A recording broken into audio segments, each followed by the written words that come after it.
primero que debemos hablar para conocer la lengua guaraní de nuestra región, que se habló durante mucho tiempo, que se llegó a escribir, que se llegó a publicar en el guaraní, es que realmente no existe un solo guaraní. En la cultura popular paraguaya sobre todo subsiste la idea de que existe un solo, o sea, que existe principalmente el guaraní paraguayo y la forma que lo hablamos hoy.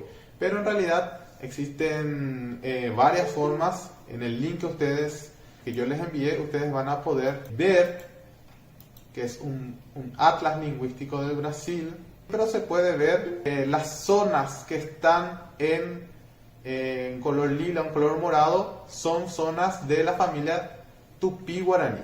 Esta familia está compuesta por dos grandes ramas y otras también que están familiarizadas, pero las que nos interesan más son las del tupí, del lado de la costa brasileña, y la guaraní, que está más hacia el Paraguay. Toda esa zona que ustedes pueden ver en la imagen del link que les envié, Mutursikin, todas esas lenguas están emparentadas con las lenguas tupí-guaraní. O sea que son parte de la gran familia tupí-guaraní. Ya en la época de la llegada de los europeos, entonces existe una inteligencia de que esta lengua se habla en todo el territorio de la costa brasileña, lo que sería después la Guyana, con la lengua de Merillón, en parte del Perú, con la lengua cocamilla, y también con todas las lenguas de la parte no todas las lenguas, sino las partes emparentadas con la Java guaraní, Bua y todas las demás. Entonces, esta conciencia que tenían ellos, empezaron a utilizar entonces el término lengua general para explicarle a los demás miembros de los que venían de Europa, de que esta es una forma de llegar a más gente. Esta es una lengua, en Brasil se llama lengua geral, la costa brasileira, y en Paraguay se llamaba, no se llegó a hablar de lengua general, como sí del quechua en el Perú, sino que se le llamó la lengua que más se usa, ¿verdad? Eso van a ver en los libros de lectura. Tenía una enorme dispersión desde la Guyana francesa, la cuenca del río Paraguay y Paraná, la cuenca amazónica, donde todavía se habla el ñengatú, que tiene mucho parecido al guaraní paraguayo, y en los lugares de las actuales Perú y Bolivia. Bueno, hay una clasificación que es la de Wolf Dietrich, y que está basado en Arión Rodríguez. Es muy interesante. Habla de un grupo guaraní meridional, y dentro del cual está el grupo clásico guaraní antiguo, que es el que vamos a tratar de estudiar en esta introducción. El Aba guaraní o ñandeva, que todavía se habla en Paraguay en algunas comunidades indígenas, el Caihuá, el Abañé, que es el guaraní paraguayo, que es el más hablado por la extensión de los hablantes, ¿verdad? El Bua, el Xetá, el guaraní del Chaco y el Tapiete, la zona de Argentina. Luego tenemos la siguiente clasificación de guaraní de región Guaporé, Mamoré, Paraguay y Paraná. Y algo que es muy interesante porque también está registrado, aunque está extinta actualmente, es la del grupo tupí de la costa brasileña, que el padre José Ancheta había reducido a arte, como decía en esa época, ¿verdad? Y es muy interesante porque el tupí, en comparación con el guaraní clásico que vamos a ver, también tiene estas partículas, mejor dicho, estas consonantes finales que van a hacer que se van a utilizar todavía hasta creo que hay, si no me equivoco, hasta este diario de guerra del Caixuí. Bueno, el Tupinamba entonces va a estar, va a ser registrado, va a ser conocido como lengua general del Brasil, de la costa del Brasil, y también va a tener bastantes estudios hasta el día de hoy, aunque se encuentra extinto. El Ñangatú, que también es conocido como lengua general amazónica, y todavía se habla en algunas comunidades indígenas. Luego tenemos los otros grupos, el Asurinite Netejara, Tapirapé, el grupo del norte de Mato Grosso, el grupo de Alto Xingu, el amazónico septentrional. Bueno, nosotros vamos a hablar especialmente de dos personajes. Tienen mucha importancia para el Paraguay, en la historia del Paraguay. De hecho, hay leyendas populares, sobre todo sobre Luis de Bolaños. Aunque a él se le considere como el primer autor de gramática guaraní, se sabe que fue el padre Alonso de Aragona el primero en crear una breve gramática y un confesionario. Y después recién Luis de Bolaños, y también creo que se sirvió de los escritos del padre Alonso de Aragona para crear las obras que él, no sé si llegó a publicar, creo que llegó a publicar, pero tuvo algunas, actualmente se encuentran en solo algunas bibliotecas. Las del padre Antonio Ruiz de Montoya son las más famosas y vamos a hablar más detenidamente de ellas. El padre Luis de Bolaños crea dentro de su catecismo limeño, que fue ordenado por el Sínodo de Asunción a principios del siglo XVII.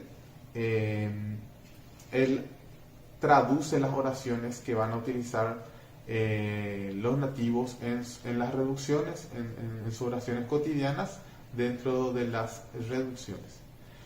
Luis de Bolaños nace en Marchena, Sevilla.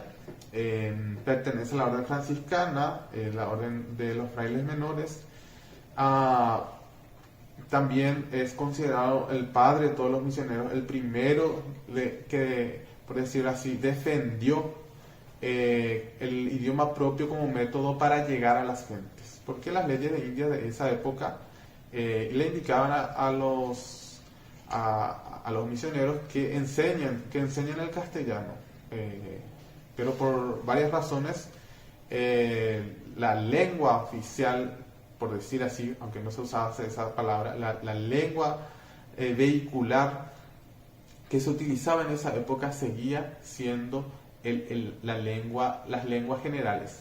Las lenguas generales, ¿por qué? Porque había también muchas otras naciones indígenas, muchas otras etnias, como se puede llamar según su taxonomía, que no pertenecían propiamente a la familia tupí-guaraní, a la familia lingüística, pero que conocían.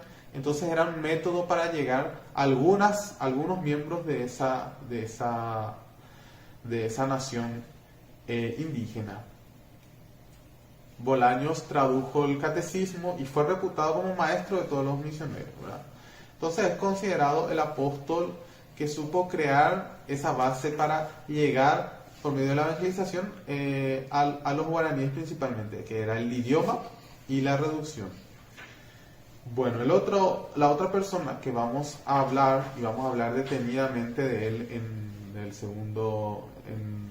la segunda clase, el próximo viernes, es de Antonio Ruiz de Montoya. Él es, por decirlo así, hoy peruano, aunque era del mismo país en esa época, ahora era el Imperio Español.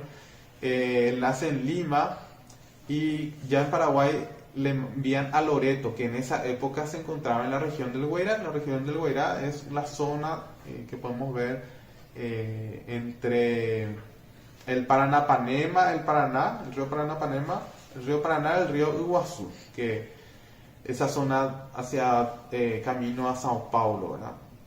Y él es una de las personas que empieza que siente con más fuerza la agresión de las filas de los bandeirantes. Entonces va a tener que defender que los indígenas, los nativos puedan utilizar armas.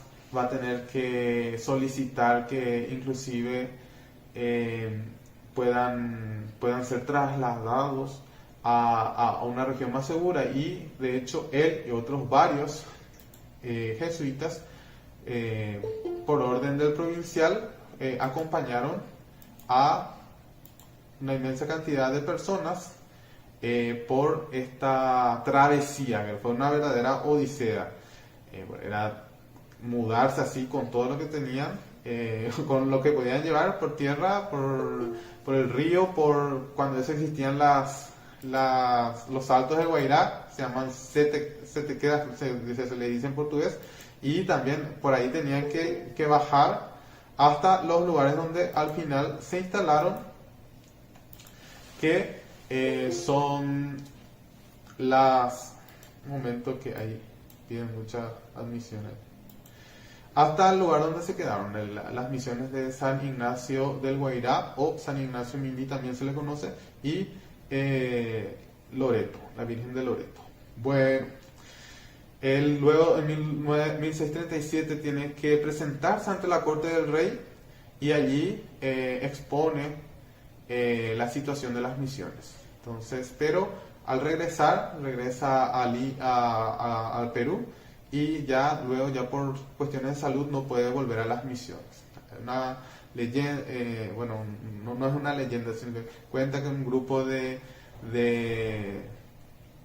habitantes de la ciudad de Loreto fue caminando hasta Perú para pedir su cuerpo y trasladarlo a su lugar de entierro en la ciudad de Loreto. Bueno, mientras él está en Madrid, él publica sus grandes obras. Bueno, primero La Conquista Espiritual, que está en castellano, y luego El Tesoro de la Lengua Guaraní. De este vamos a hablar muchísimo, porque es un verdadero tesoro. O sea, gracias a eso nosotros podemos estudiar las partículas, las palabras, el sentido, inclusive cómo crear palabras nuevas, ¿verdad? Neologismos.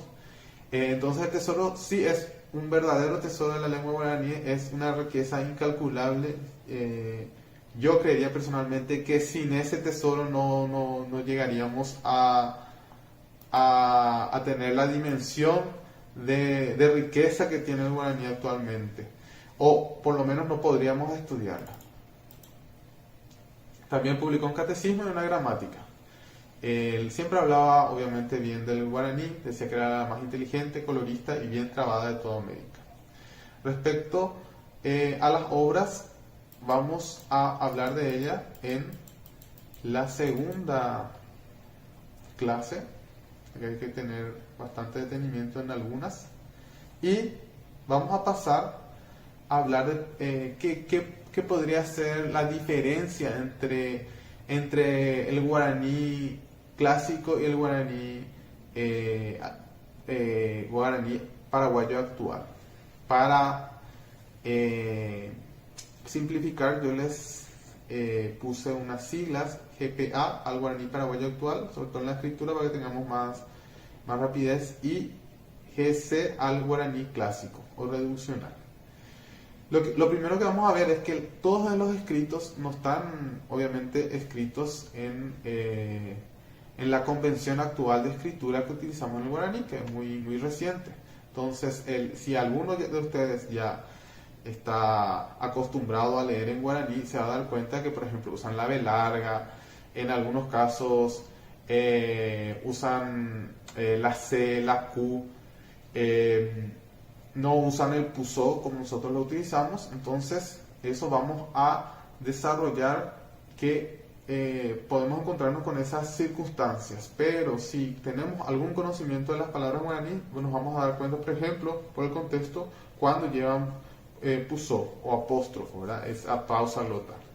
Bueno, comparando ambos abecedarios, por decirlo así, la Shegetú guaraní actual y el abecedario que se utilizó para escribir el guaraní de las misiones, tenemos que el pusó no aparece, a veces aparece acentuada la vocal que lo acompaña por acento agudo. Un acento agudo que va inclinado, ¿verdad? El acento que va inclinado hacia la izquierda.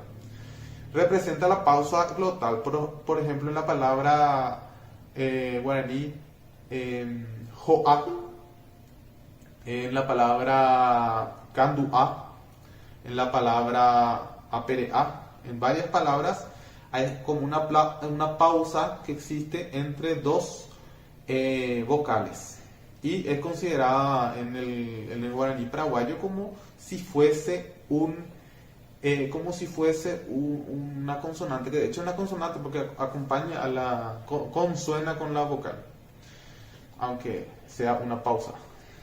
La siguiente es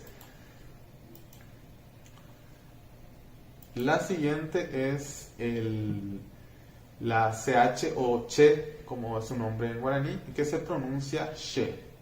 De hecho, she es la primera persona singular. La G se escribe igual. La G, que se escribe con una H, ya desde el guaraní reduccional. Luego hubo una confusión que admitió la JH, que creo que era a principios del siglo XX, pero esta era una forma ya de escribirse. Es como la J castellana, pero suave, mucho más suave. Ja. De hecho, la ja en algunos ámbitos, por ejemplo, en ámbito de señores entre 25 y 35 años, de cierto lugar de algunas ciudades, no se pronuncia rápido. Cuando les habla entre varones, por ejemplo, no se escucha la G en algunos lugares.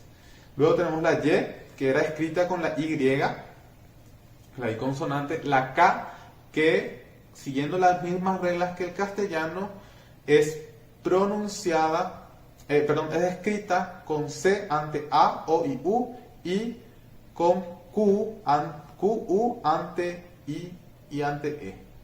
La M, la MB, que es el sonido del B, bae, boejara, ¿sí? Ese sonido es la MB, da. La N, la ND de D, dajae, daipori, o dipori en la lengua reduccional, dipori. Eso también vamos a ver por qué se decía dipori. El sonido nasal nge, ¿verdad?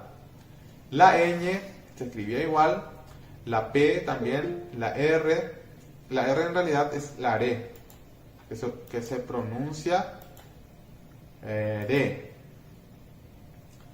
Luego tenemos la C, ese es su nombre en guaraní, C, que es la S castellana. Se escribía de dos formas, con la C de casa ante EI y con la C cedilla. La cedilla o cauda es como la colita que tiene ahí abajo. Luego tenemos la T, que se escribe igual, y otra que es la B que nosotros usamos, que se escribe con lo que nosotros conocemos como B larga en castellano. Entonces, esto sí encontramos, lo que vamos a encontrar es la diferencia. El puso, la K, que se escribe con C y Q, la Y, que se escribe con Y, la C, que se escribe con C castellana o cedilla, C cedilla, y la B con B larga. Seguidamente hablamos de las vocales, que se escriben de la misma manera, pero tenemos una vocal que todos los que, sobre todo cuando empezamos a hablar guaraní, algunos niños que tienen cuya lengua materna es el castellano, tienen mucha dificultad en pronunciar. Yo tuve mucha dificultad de llegar a pronunciar, que es la U.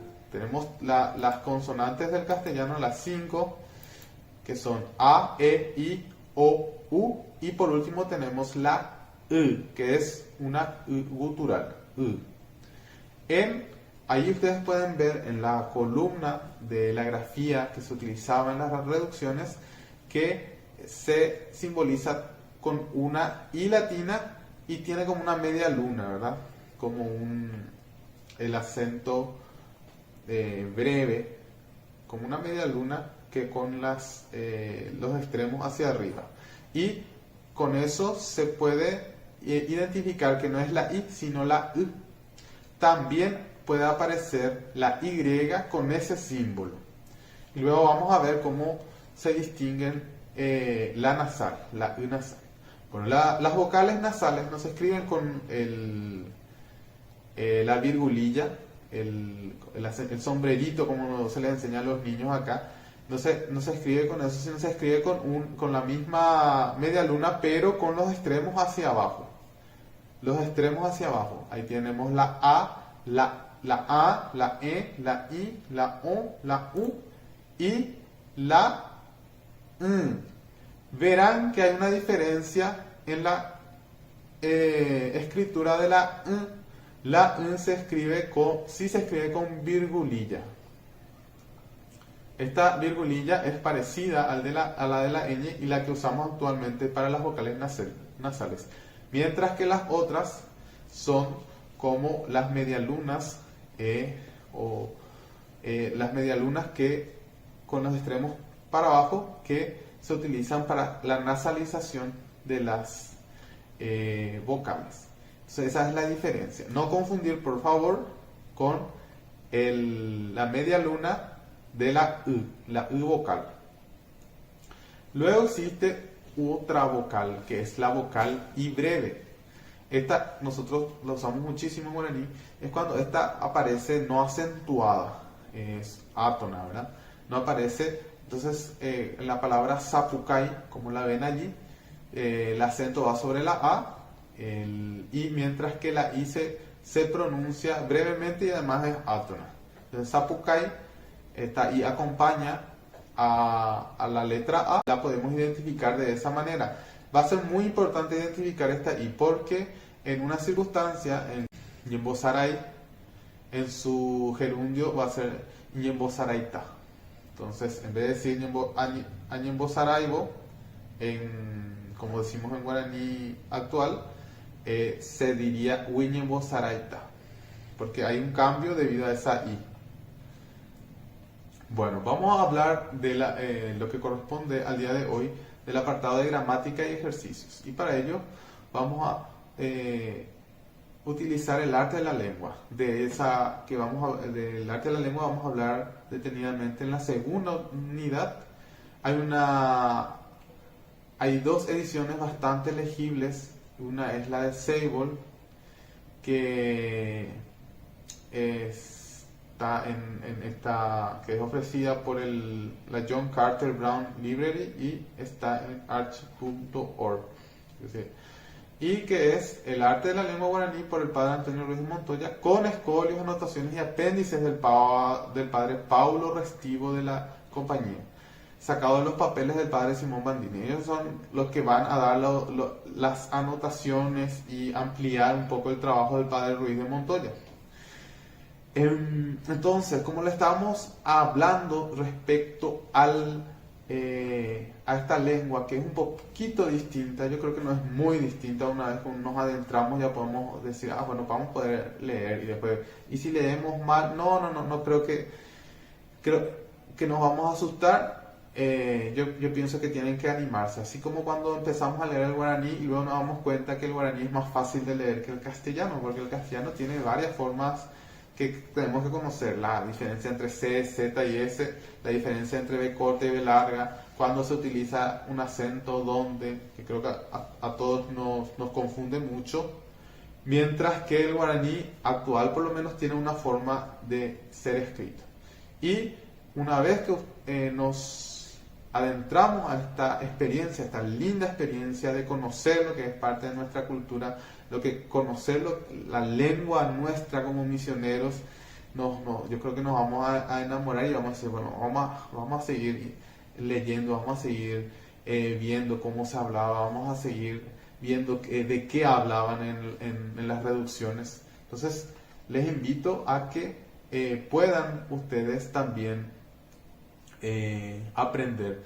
Para algunos creo que hay varios docentes y varios alumnos, será, digamos, más rápido, pero para otros, por lo menos hagamos el intento, ya que tenemos el interés. A mí el interés por la lengua guaraní me vino ya cuando ya era bastante grande, porque mi lengua materna es el castellano, y cuando pasé a vivir por circunstancias de la vida junto a mi abuela, entonces ella me hablaba en guaraní, me hablaba en castellano y en guaraní, pero más en guaraní. Entonces yo ahí empecé a escuchar, pero no me animaba a hablar, y hasta ahora tengo muchos errores en el guaraní paraguayo, y obviamente también soy recién un iniciado en la lengua guaraní de las misiones, pero estoy muy interesado y me gusta, y yo sé que podemos, si estamos interesados en conocer nuestra lengua, porque es nuestra, no es una lengua que tenga que estar guardada en bibliotecas, como está de hecho en Madrid, en otras partes del mundo, sino que nosotros debemos conocer y decir, esto es nuestra riqueza. Así como tienen el Don Quijote de la Mancha de Cervantes en España, y es una riqueza para todo el mundo hispánico. Para nosotros, los libros, los manuscritos que se encontraron, que son de origen misionero, tienen que ser para nosotros una riqueza, un tesoro, como se llamaba de hecho uno de los libros más importantes. Los saludos que podemos utilizar, que ya empezamos a utilizar en el grupo, son el primero, Maraetei Pangaereiko, que es una forma de decir ¿cómo estás? Maraetei Pangaereiko. Y otro que también vamos a usar ya en el grupo es Tapeiko Vengatu, que tengan mucha salud. Veo que se utiliza en el arte varias veces y como una forma de saludar o de enviar un saludo. Tapeiko Vengatu Heindebe. Tapeiko Vengatu Heindebe. Hacen ellos lo que se llama discurso directo, luego se podrá ver detalladamente. En el guaraní paraguayo nosotros tenemos 4 reglas. Bueno, primeramente se reconocieron 3 reglas del guaraní, pero con el tiempo se fueron admitiendo 4. La primera regla, que es la que vamos a ver hoy, dice que cada fonema es representado por un solo grafema. Es decir, cada sonido es representado por una forma de escribir, y cada grafema representa a un solo fonema. No tiene letras mudas ni letras con doble sonido. O sea, lo que nosotros encontramos en el abecedario utilizado en los escritos misioneros no se corresponde a esto, porque ellos utilizaban, según las reglas del castellano, la C, la Q, no llegaron a utilizar la K, utilizaban la C y la C cedilla para la S. Entonces no se sigue esta primera regla. Esta primera regla es nueva. En el guaraní paraguayo actual se reconocen 33 fonemas que coinciden con esos grafemas, que son la A, la Sh, la E, la E, la G, la G. De esto también vamos a hablar porque no se utiliza en las reducciones. Yo por lo menos no llegué a encontrar la G nasalizada. Yo creo que eso es, ya con la pronunciación se habrá convenido en utilizarlo mucho más tarde, pero en ciertos, o sea, la mayoría de los escritos que yo he leído no puedo llegar a encontrar la G nasalizada. Lo que sí puede ser es que la G se haya nasalizado por la vocal. Luego se tiene la G, la I, la Y, que, le, me, be, ne, de, ge, de, ñe, o, pe, re, c, t, u, b, y el puso. Siendo que no se sigue esta regla, también no se reconoce, o sea, dentro de las palabras de guaraní, salvo que sean un préstamo del castellano, no se reconoce la L ni la R. Y también hay una circunstancia, yo no encontré, puede ser que exista, pero no encontré la NT. De hecho, en castellano, en guaraní paraguayo actual solamente usamos T. Yo no suelo escuchar Nti, Nto, Ntu, Nt, ni Nta. Pero puede ser que exista. Creo que es más propio de la palabra, de la partícula, del sufijo que significa solo, que en guaraní clásico se escribe ñote, sin la N. La ñ, la O nasalizada, la T y la E. Pero puede ser que esa O nasalizada haya contenido la N y que luego esta se escribió, pero por lo menos en los escritos que yo he leído no aparece. En la escritura reduccional, como ya se ha dicho, se usa La S tiene dos formas, la C ante I, E, U y la cedilla ante las más vocales. Bueno,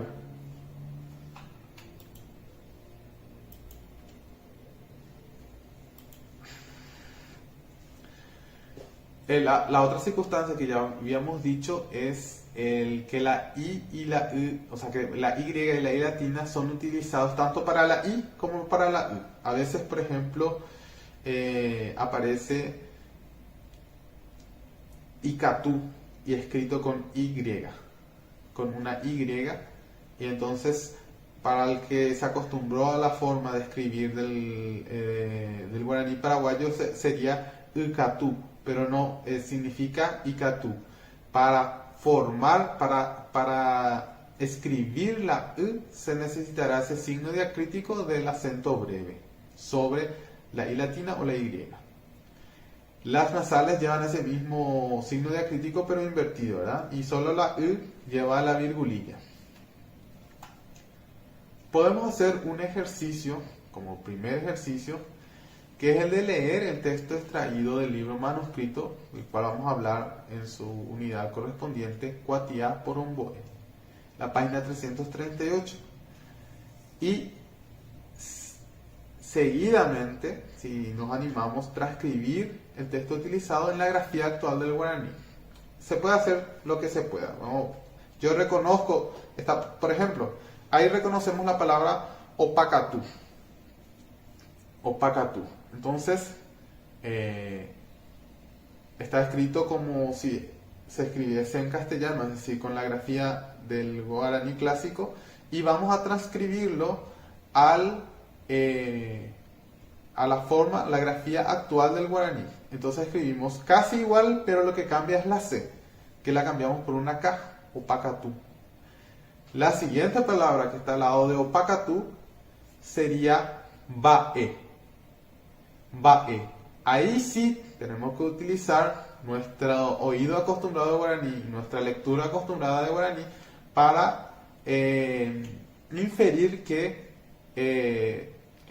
tiene que ir un pusó entre la A y la E. Bae.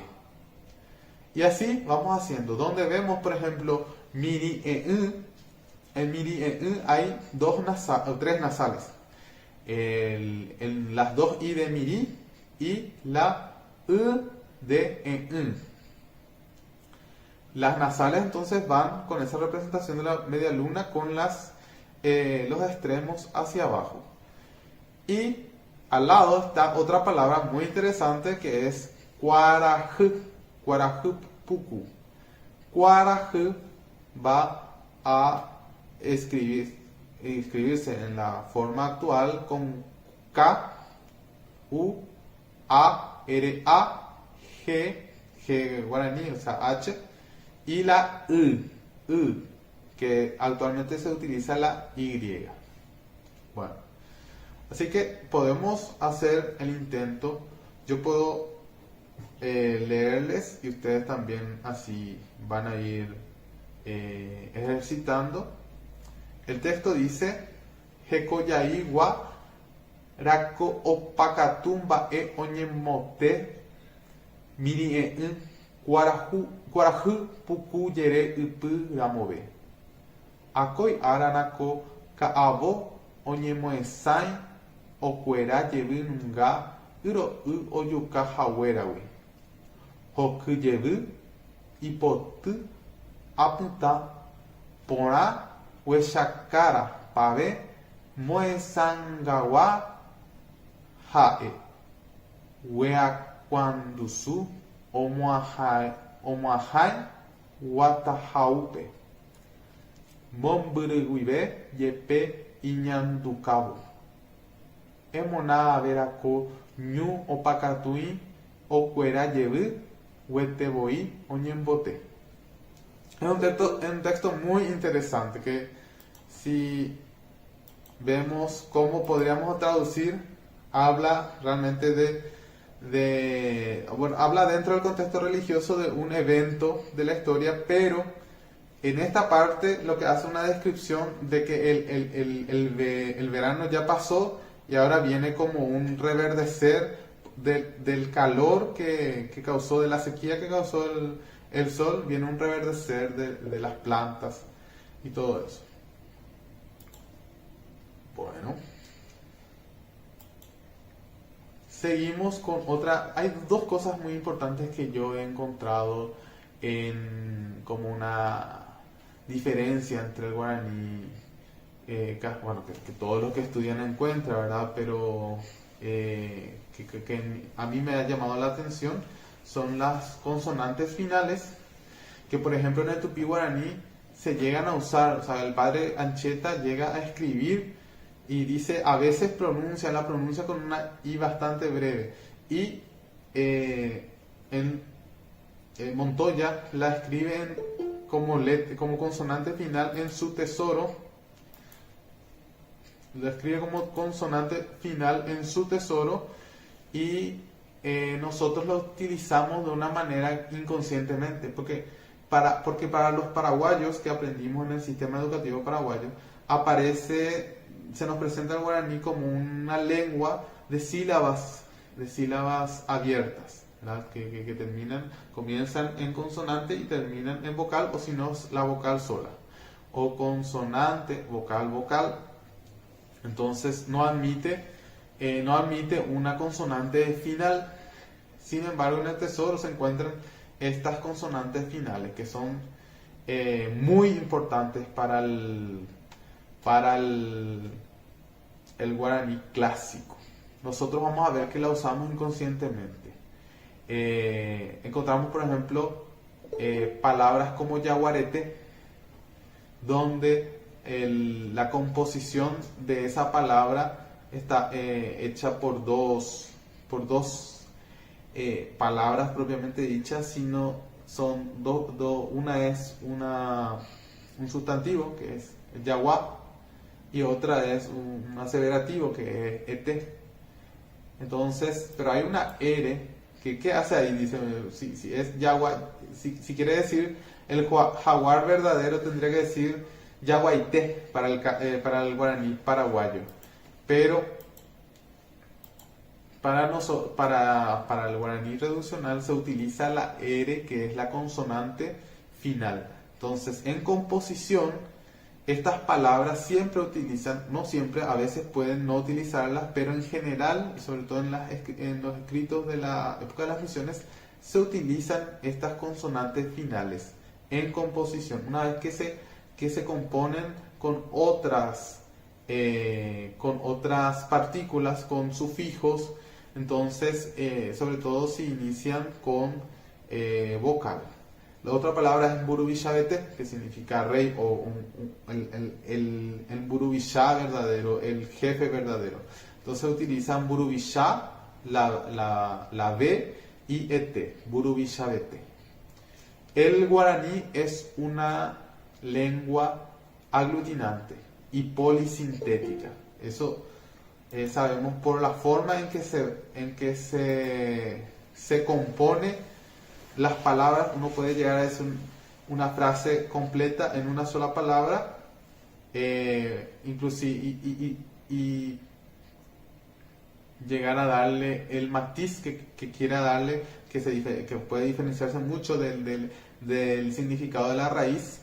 Entonces, gracias a que se puede aglutinar tanto por derecha o por izquierda, ¿verdad? Con prefijos como con sufijos, y se puede componer una nueva palabra, por decirlo así. Mejor dicho, se puede cambiar la significación o direccionar la significación de la palabra, de los sustantivos, de los adjetivos, de los verbos en general. Entonces, la cantidad de palabras que nosotros utilizamos hoy, como oga, coga, apojara, tienen esta consonante final. De hecho, en oga es og, por eso muchas veces en los escritos que vamos a ver aparece la palabra tuparoj con ge, que significa, tupao significa la casa de Dios, ¿verdad?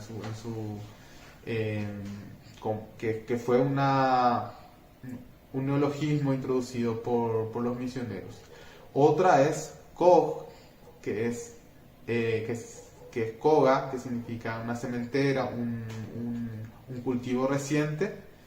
y que nosotros utilizamos sobre todo en la palabra cocue, que significa lo que fue una cementera, ¿verdad? Y en apojara, en boejara, en todos los que terminan con jara, la consonante final es la R. Entonces lo que nosotros nos damos cuenta es que en estas palabras hay una A que es átona, que no se acentúa, y esa A se suele decir que es una vocal de sostenimiento que ayuda a sostener para que se pueda pronunciar esa consonante final.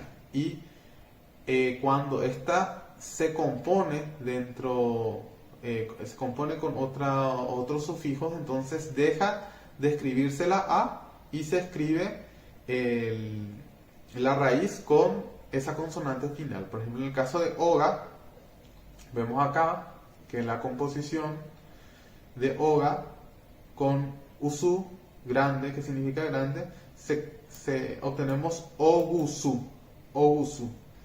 Aquí la A final átona desapareció. En ara, la A final, que no se acentúa, también desapareció. Y de ella deviene la palabra arete, que significa el día verdadero, o el día que es verdaderamente día, y que hasta hoy utilizamos como un feriado, una fiesta grande para la población. De otra raíz de sustantivo también que tenemos es ab, ¿verdad? Con B corta, y para decir, ¿qué significa cabello? Para decir que es un cabello largo, decimos abuku, y yabuku dicen la gente mayor, yabuku, que tiene cabello, usa cabello largo. Otro sustantivo es kaf, con B, y nosotros usamos actualmente la palabra kaba, para significar avispa. Ayur, ayuriwa, lo que está por mi cuello. Shayurarasu, se utiliza para identificar el cuello, y en composición sale la palabra ayuri, por el cuello, algo que se lleva por el cuello. Hay una forma de nudo que utiliza la gente mayor, que se llama caballo ayuriwa, ¿verdad? O sea, el nudo que se hace por el cuello del caballo. Vamos a encontrar, por ejemplo, la palabra ka, cabeza, cuya consonante final es la nge, con akange, que significa sin cabeza, y akangao, que es sombrero, la ropa de la cabeza. También kakuaaf tiene la consonante final B, akatuaf tiene la consonante final también B, significa derecha o diestra. Poakatua es diestra. Para negar que una persona no tiene algo, o se utiliza nashakatuabi, por ejemplo, no soy diestro en algo, nashakatuabi. Pero hay otra forma de negar que vamos a ver en su momento, que se utiliza componiendo na y ruwai al final. Otra palabra que vemos es akur, grano de fruta, y yakurusu es que el árbol tiene una fruta grande. Ama, que es círculo, y ñamandaba, que su composición es un círculo, o sea que es la forma del círculo propiamente dicho. Caraí, astuto, mañoso, de ahí proviene la palabra Caraí, por eso al padre Antonio Ruiz de Montoya, no le gustaba que se le llame Caraí, porque significa astuto y mañoso, y ese nombre le dieron a los españoles, decía él. Amundav, que es vecino, Nashamundavi, no tengo vecinos. Ambopur, que es la orilla, Ambopuri, hacia la otra orilla. Luego tenemos acá una buena cantidad de de sustantivos: cuerá, sanación; ña, carrera; angaipap, mal o pecado; aob, ropa; apur, que es la punta, por eso ojoshapuri se va a la punta de donde yo voy, ¿verdad? Apukap, banco; ker, sueño; arep, tarde; atiub, hombros; atur, montón; shuar, compañero; eir, miel; kok, chacra sembrado, ñanucán, costilla. Bueno, en composición se utilizan estas palabras, pero aunque yo las pronuncié, el padre Luis de Montoya dice que yo creo que en esa época no se pronunciaba por lo que dice el padre en la gramática, y es que era muy probable que solamente tenía que estar sostenida con otra vocal. Pero sí hay algo de que se pronunciaba en el tupí guaraní, sobre todo en la gramática del padre de José de Anchieta. Bueno, la primera composición que podemos analizar es con grande y mucho. Un sustantivo y decir que es mucho o es grande. Entonces se convierte en usú si hay una consonante final. Taf, que es taba, ¿verdad? Ciudad o una población. Para decir que una ciudad grande se utiliza tabusú, ¿verdad? Ciudad grande. Y así lo utiliza en algunos documentos para referirse a Madrid. Oga, que significa casa, ogusú. Pero si termina en N, es decir, si la consonante final es N, se convierten en dusú. Así, teracuá, que es fama, teracuana, que es con la consonante, la vocal de sostenimiento A, se convierte en teracuandusú. Teracuandusú significaría una persona de gran fama, o algo de gran fama, o teniendo gran fama, de acuerdo a cómo se lo use. Tutuna, que utilicé en uno de los saludos, que se significa tutundusú. Puede significar tanto noche como oscuridad. Si termina en I, breve, se convierte en yusu, así topehui, que significa sueño, o tener sueño, significa se convierte en topehui yusu, tiene un gran sueño, tiene mucho sueño, quiere dormir, topehui yusu. Y otros sufijos con el que se puede componer es con ete, que significa verdadero. Así utilizamos eir, que viene de la miel, se puede utilizar en eira y se puede componer con ete y tenemos eirete. Y esto es muy interesante porque actualmente siempre yo me pregunté por qué eira no era lo mismo, la misma miel, ambas mieles que se utilizan en nuestro entorno, ¿verdad? Y eirete se le dice a la miel de abeja, porque es la miel verdadera, y eira se le dice eirahu a la miel negra o extraída de la caña de azúcar. Entonces es muy interesante cómo se va usando esto, y probablemente ya desde la época del Imperio Español, porque el yaguarete también, el yaguarete era el verdadero jaguar, yaguá. Luego los españoles traen su yaguar y le tienen que llamar al verdadero yaguar, yaguarete. Y lo mismo, traen los españoles el urú, que es el uruguazú, que es la gallina, pero ellos tenían el urú, entonces para ponerle el nombre le ponen, es como un urú pero es más grande, entonces uruguazú. Tenemos entonces el otro ejercicio que vamos a ir dando, que es componer estas palabras con usú y ete. Entonces vamos a hacer ao, que es ropa, aobusú, una ropa grande, aubete, una ropa verdadera o una tela verdadera. Que es el hecho de dormir, de tener sueño, o de dormir, sueño onírico, es querusú o querete. Areb, que es tardanza, arebusú, arebete. Y así vamos componiendo con esas palabras que tenemos ahí, con esos sustantivos, y realizamos este ejercicio como un ejercicio. Tenemos luego los verbos. Los verbos son también tienen esta consonante final y se utilizan mucho, sobre todo para la negación.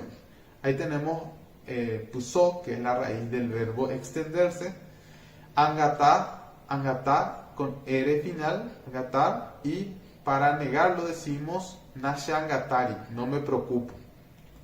Tubiroj, sacarse el polvo Acab, que es reñir, de lo que sale acapaguera, que vamos a ver, es un verbal que vamos a analizar próximamente. Coacuf, ocultar, abstenerse. De ahí, cuando llegan los misioneros van a decir, bueno, esto va a ser ayuno. Coacuf va a ser ayuno. No existía propiamente como tal, ¿verdad? El ayuno cristiano, pero ellos introdujeron un neologismo de esta circunstancia. Hendub, escuchar, nahendubi, no escucho. Andub, sentir, nayandubi, no siento. Coaab, conocer, saber. Aob, que es reñir. Shaobeme, no me riñas. Ap, sentarse. Atoin, tocar. Niña toindabi, intacto. Apus, que es consolar. Nashapuhugi. Aquí vamos a ver también una relación entre la S, cierta S, y la G. Por ejemplo, la palabra pujurón, que es salvar, rescatar, se puede decir pujurón y se puede decir pujurón. Inclusive esa circunstancia creo que están en los diccionarios actuales de guaraní. Web, apagarse. Compuesto de endo, de o, indo, ngo, que significa sacar y extraer. Todos ellos terminan en G. Bueno, entonces, gracias por haber participado en este encuentro. Nos vemos el próximo viernes y seguimos hablando por el grupo de WhatsApp. Gracias, Ana Quiñones. Nos vemos.